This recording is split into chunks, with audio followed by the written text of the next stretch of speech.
ควรสงสัยในทานของเทวดา เทวดาทูลถามว่าบุคคลให้สิ่งใดชื่อว่าให้กำลังให้สิ่งใดชื่อว่าให้วันนะให้สิ่งใดชื่อว่าให้ความสุขให้สิ่งใดชื่อว่าให้จักขุองค์ขอพระองค์ตรัสตอบว่าแก่ข้าน้อยด้วยเถินพระผู้มีพระภาคตรัสว่าตอบว่าบุคคลให้อาหารชื่อว่าให้กำลังให้ผ้าชื่อว่าให้วันนะให้ญาณพาหนะชื่อว่าให้ความสุขให้ปฏิโคมไฟชื่อว่าให้จักขุและผู้ที่ให้ที่อยู่อาศัยชื่อว่าให้ทุกสิ่งทุกอย่าง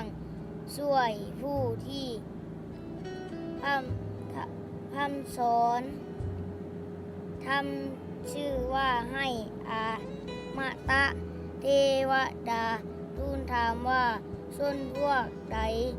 มีบุญจะเลิน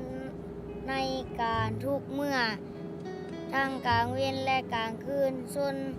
พวกใดตั้งอยู่ในธรรมสมบูรณ์ด้วยศีลเป็นผู้ไปสวรรค์พระผู้มีพระภาคตรัสตอบว่าส่วนเล่าใดสร้าง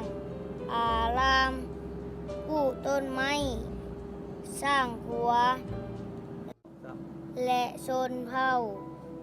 และชนเล่าใดให้โฮงน้ำเป็นทานและบ่อน้ำทั้งเงิน